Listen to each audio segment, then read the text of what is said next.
आप सभी को करवा चौथ की बहुत बहुत शुभकामनाएं। मेरी सभी बहनों का सौभाग्य करवा माता की कृपा से सदैव अखंड रहे, इसी मंगल कामना के साथ आज की इस वीडियो में मैं आपको करवा चौथ व्रत की संपूर्ण पूजा विधि बताऊंगी। इस वर्ष यानी साल 2024 में 20 अक्टूबर दिन रविवार को करवा चौथ का व्रत रखा जाएगा। तो सुहागन महिलाएं अपने पति की लंबी उम्र के लिए हर साल कार्तिक मास के कृष्ण पक्ष की चतुर्थी तिथि को करवा चौथ के इस पवित्र व्रत को करती हैं। और ये व्रत काफी कठिन होता है क्योंकि महिलाएं पूरे दिन निर्जल निराहार रहकर उपवास रखती हैं और शाम के समय करवा माता का विधिवत पूजन करके, कथा पढ़ के और चंद्रोदय होने के बाद चंद्रमा को अर्घ देकर उनका पूजन करके ही व्रत का पारण करती हैं। तो व्रत में पूजा कैसे करनी है अब हम ये देख लेते हैं। तो करवा चौथ के दिन हम नहा धोकर पूरे 16 श्रृंगार कर लेते हैं। मेहंदी वगैरह आप लोग एक दिन पहले ही लगा लीजिए और खूब सारी नई नई चूड़ियां पहनिए। अपनी शादी का जोड़ा आप पहन सकते हैं या आपकी शादी की चुनरी, पीलिया उसे ओढ़ लेंगे हम। उसके बाद हम एक चौकी लगाएंगे, चौकी पर लाल रंग का वस्त्र बिछा लेंगे। अब हम चौकी पर करवा चौथ माता को विराजमान करेंगे। तो करवा चौथ माता का आपको कैलेंडर या फोटो जो भी आपके पास उपलब्ध है, अक्षतों का या फूलों का आसन देते हुए आप उन्हें विराजमान करें। और देखिए, इस पूजन को कहीं कहीं सुबह किया जाता है, सुबह कथा पढ़ ली जाती है, और कहीं कहीं पर देखिए शाम के समय किया जाता है। तो हमारे यहाँ इस पूजन को शाम के समय किया जाता है, चंद्रमा के उदय होने से थोड़ा पहले। तो इस फोटो में देखिए गणपति जी बने हुए हैं, तो गणपति जी का पूजन भी हम यहीं पर कर लेंगे। अगर आप अलग से गणपति जी की स्थापना करना चाहें तो अपने मंदिर के गणपति जी को आप स्थापित कर सकते हैं चौकी पर। और देखिए, अगर आपके पास फोटो है तो आप पिछले साल की ही फोटो में पूजा कर सकते हैं। और अगर कैलेंडर लेते हैं तो हर साल हमें नया कैलेंडर लेना होता है। अब क्योंकि मैं आपको संपूर्ण विधि बता रही हूँ तो मैं यहाँ पर कलश की स्थापना करूंगी।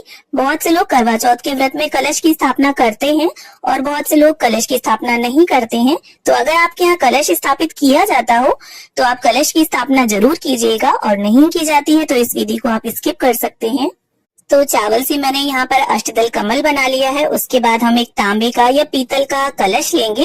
कलश में एक स्वास्तिक बनाना है हमें और कलश के कंठ पर मोली बांध लेनी है। अब कलश के अंदर सबसे पहले हम गंगा जल डालेंगे। इसके बाद कलश को शुद्ध जल से भर लेंगे। हल्दी, सिक्का, सुपारी, अक्षत कलश के अंदर डाल देंगे। और अब हम इसमें आम के पत्तों को सजा लेंगे। देखिए, अगर आपको आम के पत्ते ना मिले तो आप यहाँ पर अशोक के पत्ते भी प्रयोग कर सकते हैं। अब इसके बाद चावल से भरी हुई प्लेट हमें रखनी है, ढक्कन रख देंगे हम इसके ऊपर। और इसके बाद देखिए, सभी पत्तों को हम यहाँ पर रोली से टीक लेंगे। आप रोली से या चंदन से पत्तों को टीक जरूर लीजिएगा। अब हमारा कलश तैयार हो गया है और इसे हम अष्टदल कमल के ऊपर रख देंगे। और चावलों से भरी प्लेट पर एक शुद्ध देसी घी का दीपक रखकर हम उसे प्रज्वलित कर लेंगे। अब हमें गेहूं की छोटी छोटी 2 ढेरियां लगानी है। और इस तरह से देखिए, हमें 2 करवे चाहिए होंगे। तो जो अकेले पूजन करता है उसे 2 करवे चाहिए होते हैं। इस तरह से होल होता है करवे में। तो यहाँ सजे हुए करवे लिए हैं मैंने, आप सिंपल करवे भी ले सकते हैं। या बहुत सी जगह पर देखिए एक पीतल का और एक मिट्टी का करवा लिया जाता है। तो जैसे भी आपके यहाँ करवे लिए जाते हो आप उस तरह से करवों को रख लें। और एक करवे में हमारे यहाँ ड्राई फ्रूट्स और मिठाई भरी जाती है। तो यहाँ पर मैं ड्राई फ्रूट्स, बताशे और मिठाई को भर लूंगी। और एक करवे में हमारे यहाँ जल भरा जाता है। तो इस तरह से देखिए 2 करवों को तैयार किया जाता है। और जो जल वाला करवा होता है वो हमारा होता है, और जो मिठाई वाला, ड्राई फ्रूट्स वाला करवा होता है वो पार्वती माता के नाम का होता है। तो अगर आप अकेले होंगे तो देखिए पार्वती माता से आप करवा को बदलेंगे, करवे को फेरेंगे। तो देखिए, जो जल वाला करवा है उसमें हमें कॉटन लगा लेनी है। और बहुत सी जगह सींक लगा ली जाती है, सींकें आती हैं वो लगाई जाती हैं। और इस जल वाले करवे से हमें चंद्रमा को अर्घ देना होता है। तो इसमें मैंने चांदी का सिक्का डाल लिया है। आप चाहें तो इसमें छल्ला भी डाल सकते हैं चांदी का।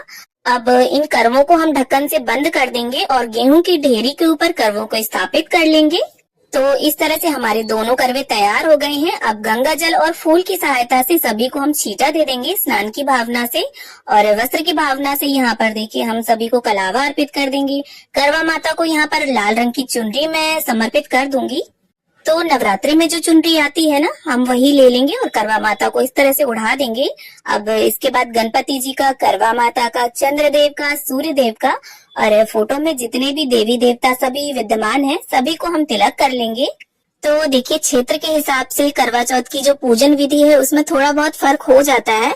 तो अगर आपके घर पर कोई बड़ा बूढ़ा बताने वाला ना हो तो आप इस विधि से देखिए पूजन कर सकते हैं। और देखिए, अगर आप 2 जन पूजा कर रहे हैं तो कुछ रिश्ते ऐसे होते हैं जिनमें आपस में करवे बदल लिए जाते हैं, तो वो भी मैं आपको आगे बता दूंगी। और ऐसे में देखिए, अगर 2 लोग पूजा कर रहे हैं तो आपको एक ही करवा अपना तैयार करना होगा, 2 नहीं करने होंगे। तो यहाँ पर गणपति जी को हमने जनेऊ समर्पित कर दिया है। और अगर आपके डेकोरेटेड करवे हैं, लेस लगी हुई है, तो आप चाहे तो कलावे को कंठ में बांधे करवों के, और अगर ना बांधना चाहे तो ना बांधे। यहाँ पर मैं बांध रही हूँ। और इसके बाद करवों को भी हम टीक लेंगे। और जो दीप कलश हमने तैयार किया है तो दीपक का भी हम पूजन कर लेंगे। और गणपति जी को यहाँ पर गुड़हल का पुष्प, धूप घास हमने अर्पित कर दी है। और इसके बाद देखिए, जो भी पुष्प हो आपके पास, आप वो सभी को समर्पित करें। और अगर पुष्प ना हो तो बिना पुष्पों के भी देखिए पूजन किया जा सकता है। अब करवा माता को यहाँ पर कुछ सुहाग का सामान हम भेंट कर देंगे। तो इस तरह से करवा माता को छुआते हुए हम उन्हें समर्पित कर देंगे। और यहाँ पर एक बिंदी निकालकर हम करवा माता को लगा देंगे। अब देखिए, दान दक्षिणा के रूप में यहाँ पर आप किसी भी तरह का कोई अनाज ले सकते हैं। यहाँ पर मैंने गेहूं लिया है और यथा सामर्थ्य आप अपने कुछ उसमें रुपए भी रख दें। तो आप बाजरा भी ले सकते हैं, चावल भी ले सकते हैं। इसके बाद जो भी देखिए मिठाई आपने मार्केट से मंगाई हो वो, या घर पर जो भी पकवान आपने बनाए हो, उन्हें आप करवा माता को भोग स्वरूप अर्पित करें। और करवों के ऊपर भी हमें देखिए थोड़ा थोड़ा मीठा जरूर रख देना है, खाली करवे नहीं छोड़ने हैं। अब इसके साथ ही जो भी घर पर ऋतुफल उपलब्ध हो उनका भोग आप माँ को अर्पित करें।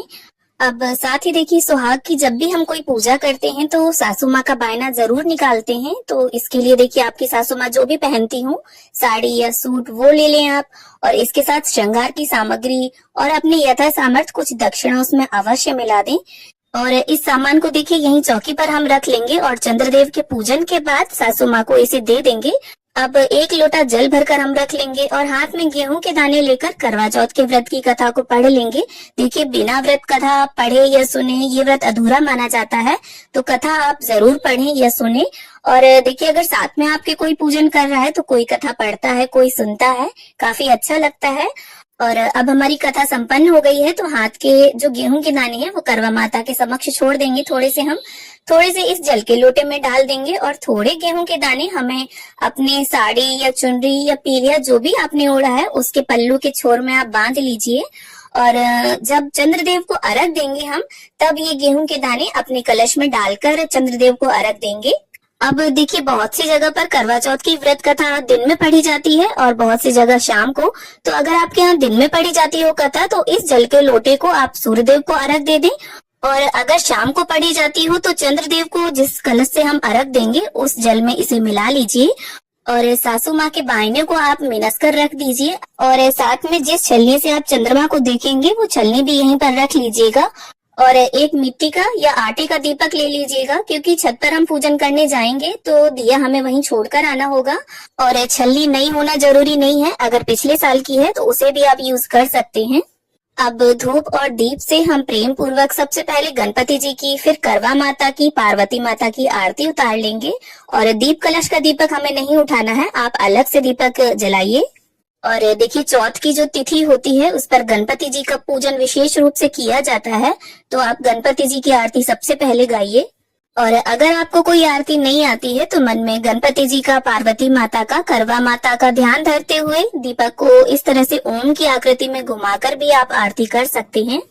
अब इसके बाद देखिए, हमें करवों को फेरना होता है। तो इसमें से जो जल का करवा है वो हमारा है और जो मीठा करवा है वो पार्वती माता के नाम का है। तो इस तरह से हाथों को क्रॉस करते हुए हमें 7 बार करवों को फेरना होता है। और इस बात का विशेष ध्यान रखिए कि करवे आपस में टकराने नहीं चाहिए। और करवों को आपस में फेरते हुए हमें बोलते जाना है, पार्वती माता सुहाग दे। यानी पार्वती माता का सुहाग जैसे अमर है उसी तरह से हमारा सुहाग भी अमर रहे। तो ऐसी मंगल कामना के साथ हम 7 बार इन करवों को फेरते हैं। और 7 बार बाद देखिए, जहाँ पार्वती माता का करवा था वहाँ आपका आ जाएगा और जहाँ आपका करवा होगा वहाँ पार्वती माता का आ जाएगा। और देखिए, अगर आप देवरानी, जिठानी, बहन या सहेली के साथ पूजन कर रहे हैं तो आप करवों को आपस में फेर सकते हैं। और माँ के साथ और सासू माँ के साथ करवों को नहीं फेरा जाता। अब देखिए, अगर आपने सिर्फ एक करवा लिया है तो फिर हम क्या करेंगे, करवे को इस तरह से हाथ में ले लेंगे और करवा माता की तरफ दिखाते हुए 7 बार करवे को फेर लेंगे और साथ में बोलते जाएंगे, पार्वती माता सुहाग दे, पार्वती माता सुहाग दे। और देखिए, हर जगह करवा नहीं फेरा जाता है, किसी किसी के यहाँ फेरते हैं और किसी किसी के यहाँ नहीं फेरते। और देखिए, जब हम चंद्रदेव का पूजन कर लेंगे, अर्घ वगैरह दे लेंगे, तब हमें देखिए सुहाग जरूर लेना है करवा माता से। तो इस तरह से अपने साड़ी के पल्लू में आप अपनी शादी का सिंदूरा रखकर 5 या 7 बार सबसे पहले तो करवा माता को इसे अर्पित करें और जितनी बार भी आप उन्हें सिंदूर लगाएंगे उतनी ही बार आपको इसे उनसे लेना है और अपनी मांग में सजा लेना है। और इसके बाद पार्वती माता से और करवा चौथ माता से अपने पति की लंबी उम्र की कामना कर लेंगे। तो इस पूजन के बाद देखिए, हमें चंद्र पूजन करना है, चंद्रमा को अर्घ देना है। इसके बाद पति पूजन करके और सासू माँ को बायना देकर हम व्रत का पारण करेंगे। और अगर आप अपनी सासू माँ से दूर रहती हैं तो इसे मिनस कर रख दीजिएगा और जब भी आप उनसे मिले उन्हें दे दीजिएगा। और जो सुहाग का सामान हमने समर्पित किया है उसे आप अपनी नंद, जेठानी या पंडिताइन को दे सकते हैं। और इसी में से 1-2 चीजें सुहाग की आप अपने लिए प्रसाद स्वरूप रख लें। और देखिए, अगर आपके साथ आपके बड़े बुजुर्ग रहते हैं तो बहुत अच्छी बात है, सभी के चरण स्पर्श करें और अपने से बड़ों का आशीर्वाद लें। तो फ्रेंड्स, करवा चौथ व्रत की ये पूजा विधि आपको कैसी लगी कमेंट करके जरूर बताना। और अगर आपको ये वीडियो थोड़ी भी यूजफुल लगी हो, थोड़ी भी पसंद आई हो, तो प्लीज वीडियो को लाइक करना और मेरे साथ जुड़े रहने के लिए, इसी तरह के वीडियोस देखने के लिए मेरे चैनल को सब्सक्राइब जरूर कर लेना। करवा चौथ माता की कृपा आप सभी पर सदैव बनी रहे, इसी कामना के साथ फिर मिलते हैं किसी और वीडियो में। तब तक के लिए हरे कृष्णा, राधे राधे।